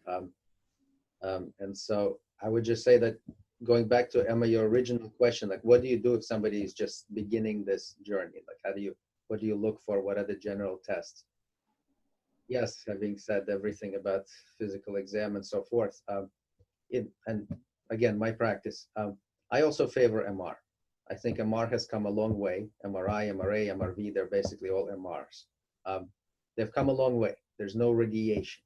There's no ionic dye, which is safe and generally, but if there's kidney issues, they could have a problem, more likely to have allergy to that than the gadolinium-based MR contrast agents. So generally speaking, in my practice, it's MRI of the brain, MRA of the brain, MRA of the neck. So that's the answer. Now, in terms of MRV, so now that I want to spend a little bit of time on that. Why not MRV? Why? Because at NYU, the MRI sequences are so good that you don't need an MRV because the how they're acquired, volumetric and whatever, you get all the V information from your MRI. So it doesn't have to have a separate test. That may or may not be the case where you are. So as Athos was saying, dynamic studies are extremely good. Most places don't have them because they are still like kind of cutting edge. Sometimes you can have a practice that just happens to have an awesome one. But there's tons of variation in terms of MR quality. And so everybody has to be aware of that. When you go to a doctor and they order an MRI, you go get an MRI, like you can get, they're like cars, you know, you can have the most fancy car, or you can have the most basic car, except you kind of know the difference. But when you go to an MRI, the insurance, they just bill an MRI or an MRA. So it's important to know if you're going for a place, okay, ask them, listen, like, is this machine like 10 years old or is it 3 years old? So that's one way to kind of like try to figure out, you're gonna have a good scan. If you are claustrophobic, I encourage you to maybe ask for medication or like do something to try to get a closed machine. Open MRIs, the reason they're not all open in the world is because they're not as good as the closed ones.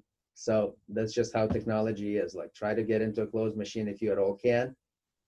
That would help. And the last point, sorry, I'm going long, but last point is, if you're not sure, there are two questions. What you can think of it this way.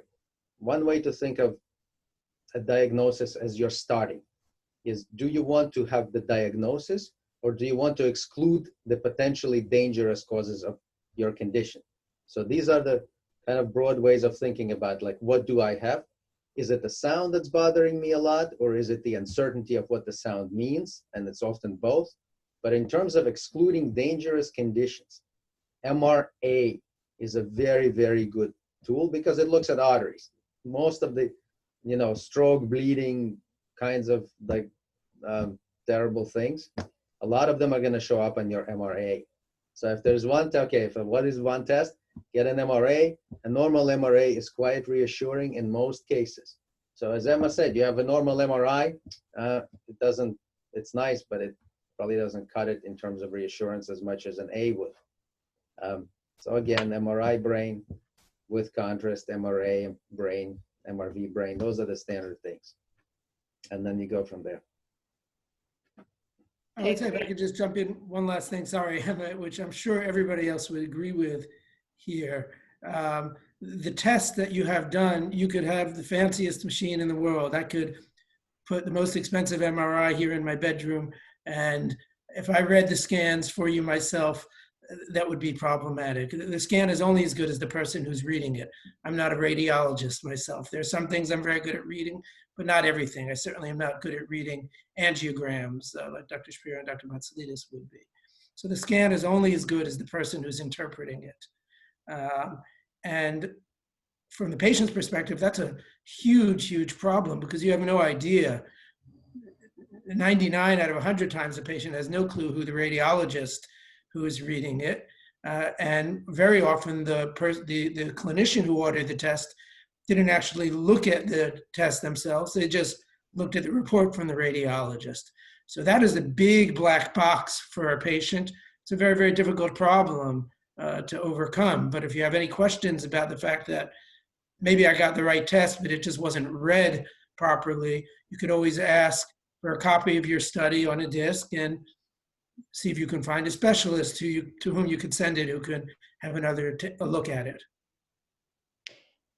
Yeah, that's great advice. We often discuss circulating your scans in the Facebook group because as I mentioned early on in my experience, having a single test and then they came back, according to one radiologist, unremarkable, could very well be seen by another radiologist in a completely different light. So I often recommend that fellow patients get copies of, as Dr. Eisenman just said, the images as well as the reports. So you don't want just a copy of what the radiologist said.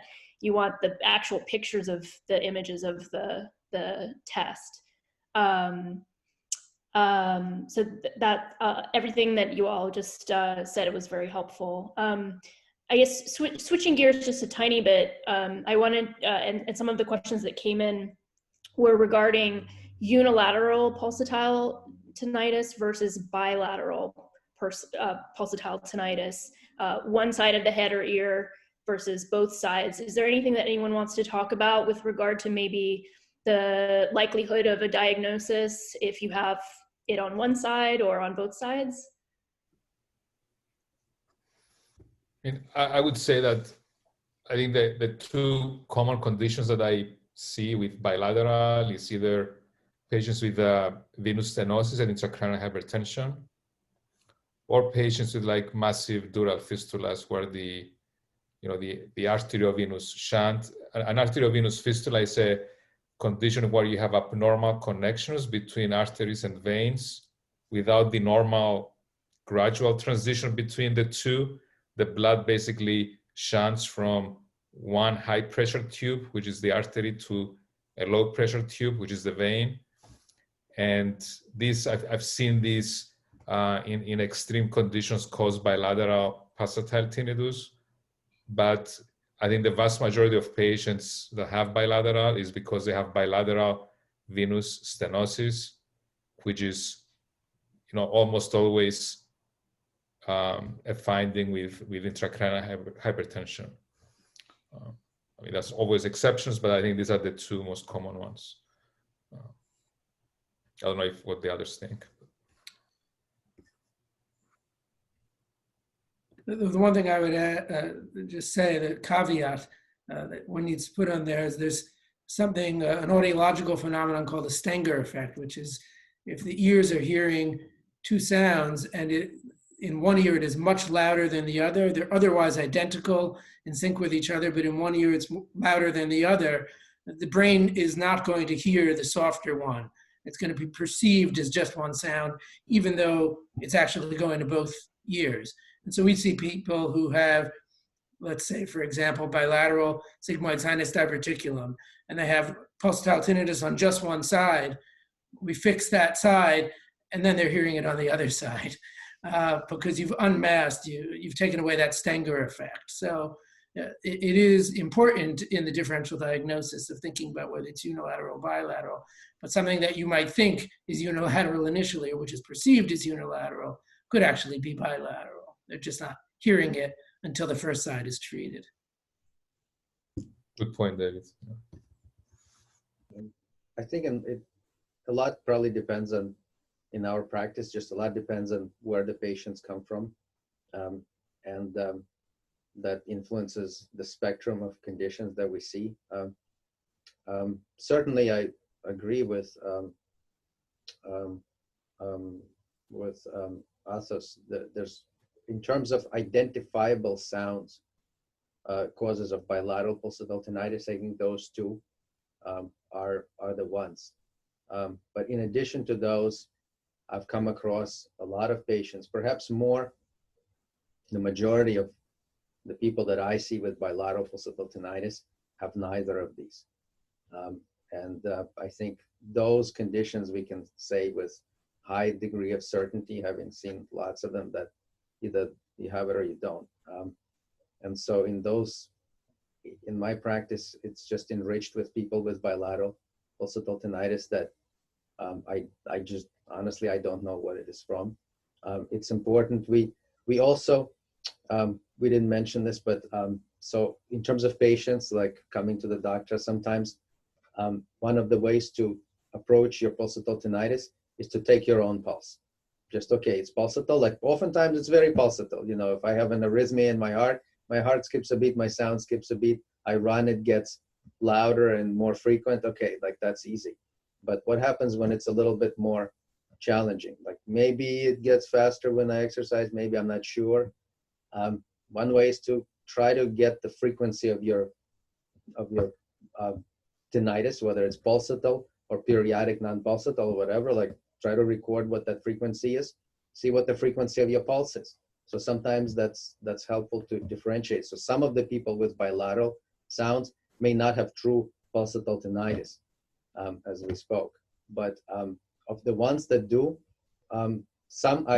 another cohort are people with systemic issues. So as I think we mentioned previously, like somebody who has anemia, or someone who has some kind of like, some patients with like sickle cell, for example, that have a hyperdynamic state, high output cardiac issues, might perceive a sound on both sides like that. But I think those are the exceptions.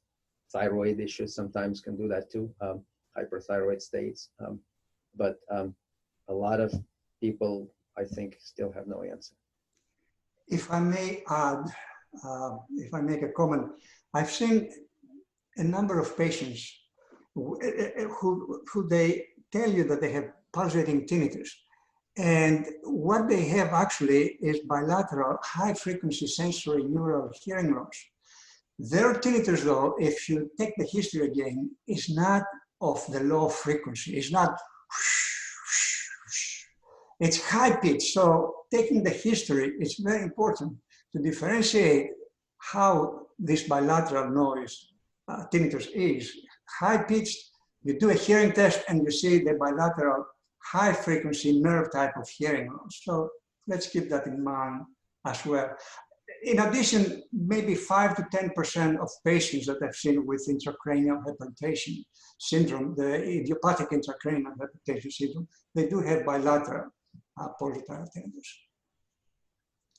Now that goes back to what you were mentioned earlier, Emma, about what does the pitch of the sound mean? Right? Yeah, that was my next question, actually. It's a good segue.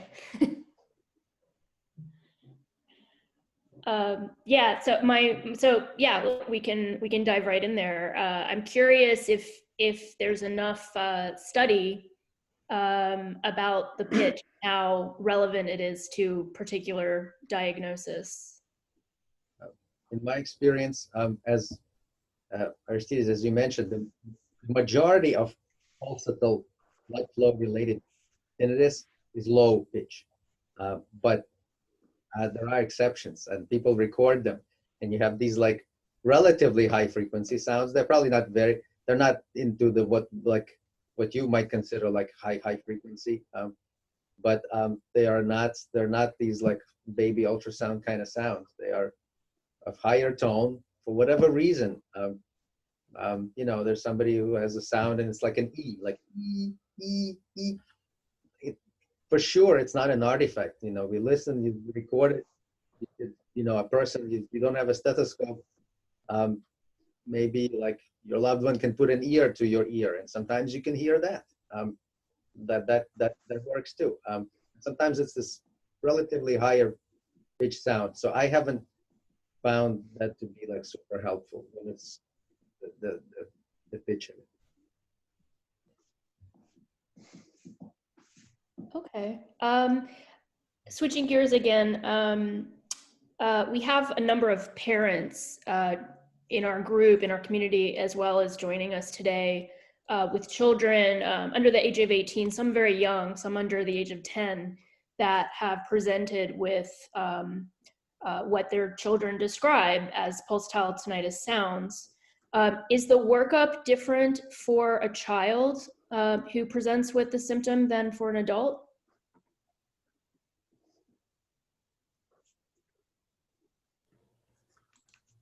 I'll start, I guess. I think for children,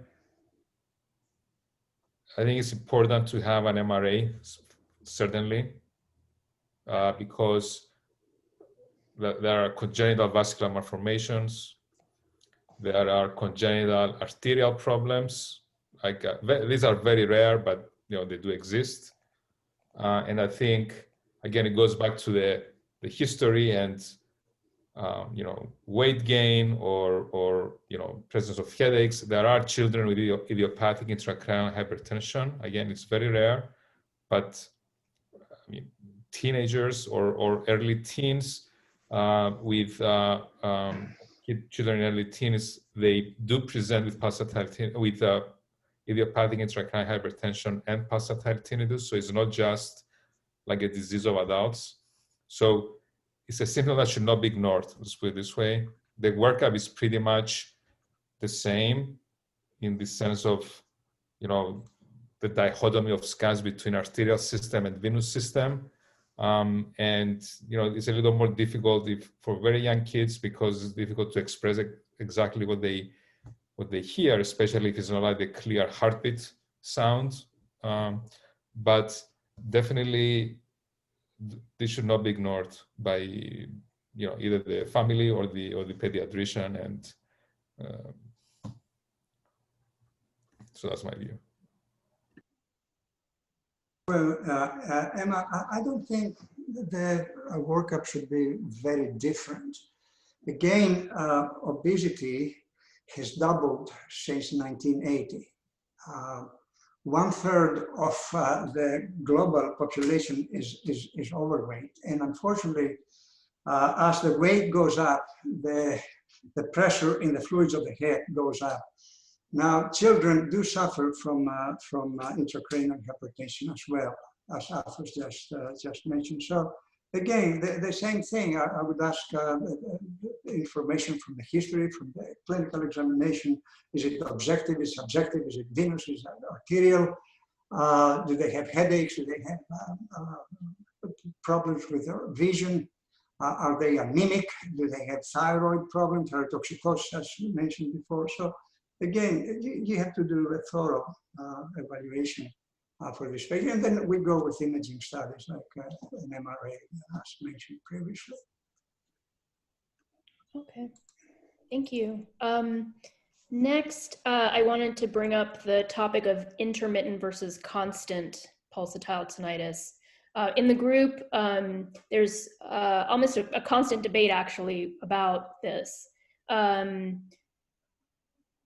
I have constant pulsatile tinnitus. Do I hear it all the time? No. Sometimes I'm on the subway and the sounds mask the whoosh, so I don't hear it, but I know it's still there. And I know this because if I go in a quiet room and check my pulse, just like Dr. Shapiro suggested, I can hear it and know that it's in rhyme with my pulse.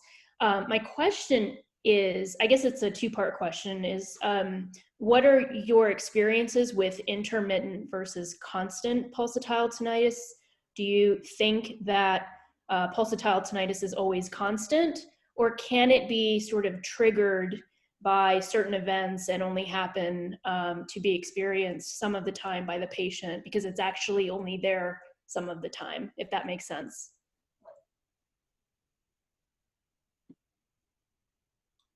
I think it certainly can be intermittent, and just because it is intermittent doesn't mean it's not a significant cause or not something that you should be concerned or care about finding. There are many things that can affect intracranial pressure, and there are things that can affect the pressure against which blood needs to push when it's leaving the brain and going back to the heart and the chest. So there are things that can affect that. There are things that can affect the speed at which it's flowing. In fact, many people, you may notice it yourself, will say, when I first wake up, it's not so bad. As soon as I start moving, it gets louder. If I go for a run, it gets even louder. And you see many people who are athletes, and one of their biggest problems is they can't work out anymore, because when they work out, their noise just gets so incredibly loud and it's oppressive for them. So there are many things that can affect the intensity of something. Those are internal things. And then there, of course, as you pointed out, external things. What's the ambient noise situation against which it is battling? So there are many things that can make pulsatile tinnitus intermittent. Just because it's intermittent doesn't mean it's not a cause that can be found, or doesn't mean that it's not something that should be looked for or should be concerning. Definitely agree with David on this. Is intermittent nature is not a sign of, that is benign or, not concerning. This is what I'll tell the patients in the office. The other, I have a question like on this too, like I'm asking the question to my colleagues because I don't know what the right answer is. A lot of patients, describe changes of the sound with certain neck movements or maneuvers that we all understand, like the pressure in the neck, the turning of the head, or even tilting back or tilting down. But a lot of patients ask, and actually somebody just asked me on the chat here too, is what happens with the jaw movement, opening the mouth, pushing the jaw out, pushing the jaw back in. And I don't have I don't think we have a very good understanding of that, how this affects the sound.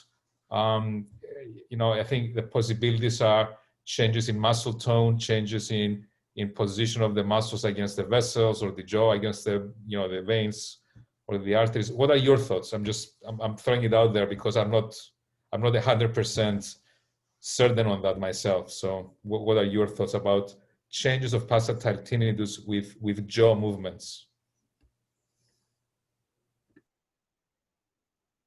So I was hoping Dr. Sismanis would say something, but I'll say something. It's been well known for a long time that the more common idiopathic or non-rhythmic tinnitus can be modulated by jaw thrusting. Some of the very first functional MR studies on tinnitus trying to figure out, again, not pulsatile tinnitus, where non-pulsatile tinnitus, what centers in the brain are responsible for. Some of those early studies were done because the patients could modulate the tinnitus, turn it on, turn it off by jaw thrusting. So I think what you said, Dr. Patsalides, is correct, that it could be that you're altering blood flow through jaw thrusting. But when I hear that specific mention of that specific finding without the other typical turning my head, pressing here, extending my neck, it makes me think that it's more the type of tinnitus Dr. Sismanis was talking about, a non-rhythmic sensory neural hearing loss associated tinnitus that happens to have some rhythmicity to it. But that's what I think of when I hear that. Because I can almost never find a true vascular blood flow related explanation. And so I think we're saying the same thing. Great, thanks. Yeah. Right, I'm on the same page. And I think it doesn't just include jaw thrusts. I think patients will report different pressure positions on their head. I push here, I push there, like places where you don't necessarily find vessels that we know of, that we can, blame for something. But jaw is a big one, but there's all these others. These are the patients I was thinking of when I initially spoke about the people that have no answers. They can be rhythmic, they can be horrible. These patients can be just on the verge of not wanting to go on anymore. And I don't think we have an answer right now, unfortunately. So, of course, everybody needs an evaluation and so forth, but these are the frustrations that we have. I would just say in response to that, and I think you mentioned it earlier, Dr. Shapiro, just because we don't have an answer, meaning we can't identify what's causing it, doesn't mean we don't have an answer in that there are things we can do to help you. So if someone is having severe anxiety or depression or whatever resulting from a tinnitus and we can't identify an underlying cause, there are still things we can do to help somebody to make life more manageable, to take them off, wit's end. Dr. Sismanis, did you want to say something? I wish I had a better explanation for this type of tinnitus, but there's no question it does exist. Most likely, is not a true vascular type of tinnitus. Pulsatile tinnitus is a vascular phenomenon, is a tinnitus that originates in the blood vessels, either arteries or veins. So this type of tinnitus most likely is associated with some nerve type of hearing loss that we can document with an audiogram. Okay, but I don't think we're talking about true vascular pulsatile tinnitus. Okay. I know we're just at 4 o'clock. I do have one more question, actually a comment first and then a last question. My comment, and it was going to be a question, but I think you all already addressed it, was that I was going to ask how important is it for the pulsatile tinnitus patient to relay the impact of the whooshing or the sound that they're hearing in their life. Because I know for me, it wasn't really a conscious decision, but I didn't really tell my doctors initially that I was losing sleep, that I was stressed out, that I was, just different because of the experience. And I think you all affirmed the importance of relaying that to your doctor, in addition to describing the sound, describing the impact it's having on your life. So that's more of a comment, since you all already addressed that. But I guess the question I wanted to leave with today is, because so many people in our community are from various parts of the world, literally all parts of the world,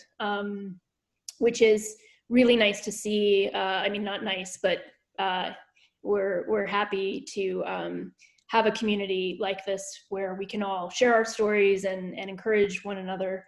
For those, though, living in an area of the world, and this was a question that came in, for someone living in a part of the world where there isn't a Dr. Sismanis or Shapiro or Eisenman or Patsalides, and perhaps the resources are more limited in smaller towns and cities around the world, what is your advice for the patient in terms of seeking help, both getting diagnostic testing, but also just finding a doctor and communicating to a local doctor the significance of pulsatile tinnitus?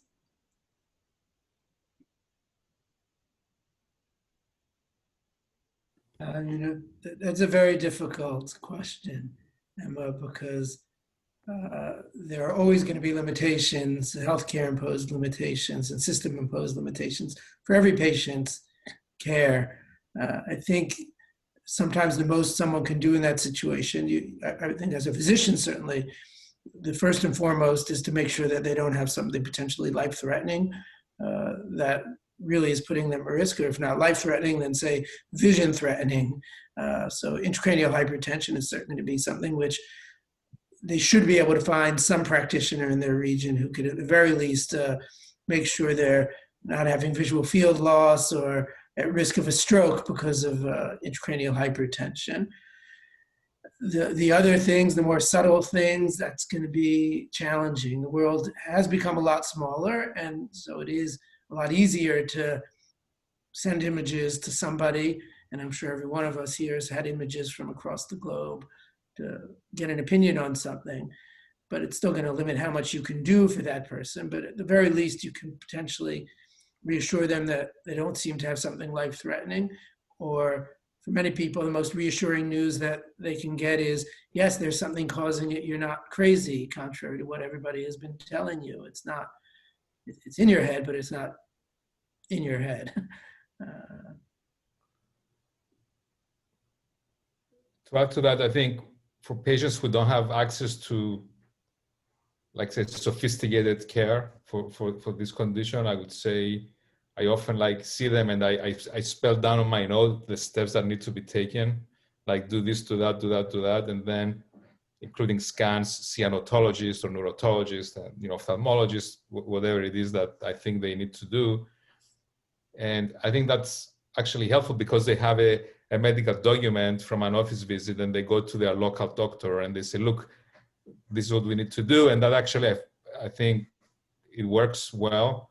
So with a telehealth visit, I think you can help at least outline the path for this patient, even though it is not ideal as it would be done, directly from us. But I think it's and the main thing is also to exclude the life-threatening problems, and which is usually like a CTA or MRA type of scan. But you also made another comment: how do the patients explain the gravity of their symptom or the severity of their symptoms to their doctors? And that's a difficult way to do that. What I've been using, and for my studies I use that, is was like a scale, like a tinnitus handicap inventory, which is like an ENT scale for, I think it was written primarily for the non-pulsatile tinnitus, but I found it very helpful because it's 25 questions. It's kind of like never, sometimes, always type of answers, and it gives you a score from 0 to 100. And I think this kind of like is all about disturbances of daily life and daily activities, and signs of depression and anxiety. And it doesn't have so much to do with what the actual sound is, but it's how it affects their daily life. And I found this very helpful in correlating with how the patients feel. And this is what I use, for example, when I treat a patient. I use that as an indication of, if somebody says I have pulsatile tinnitus and I hate having it, and they fill this questionnaire and it's like 10 out of 100. I mean, 0 is like no impact. 100 is like suicidal, and they're like very low. This is an indication that perhaps we should not seek like a surgical treatment necessarily. We can help the patient cope with this. Obviously, somebody's at the other end. So I think that's this tinnitus handicap inventory, THI scale, I think is a very helpful tool. Emma, that's a very difficult situation. One way to sensitize, perhaps, the physician in this particular part of the globe is to bring to his attention by the patient our website address. Yes. And let them go over, the information that you have put in there. Yes, thank you for bringing that up. It's a good segue into one of the last things I was going to mention, which is the Wucher's website, as Dr. Sismanis just mentioned, includes links to medical reports written by doctors for doctors.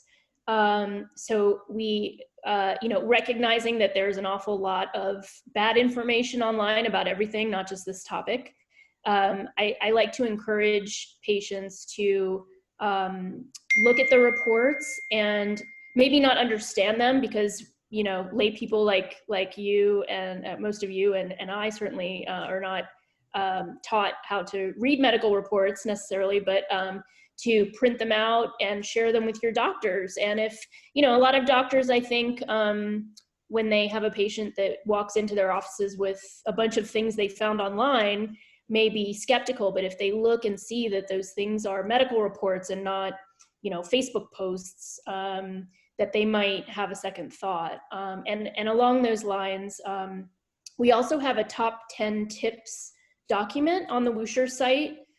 You can find it on the right-hand side of the page, if I remember right. There's a link to it. It probably needs to be updated, and we're working on that, among other things.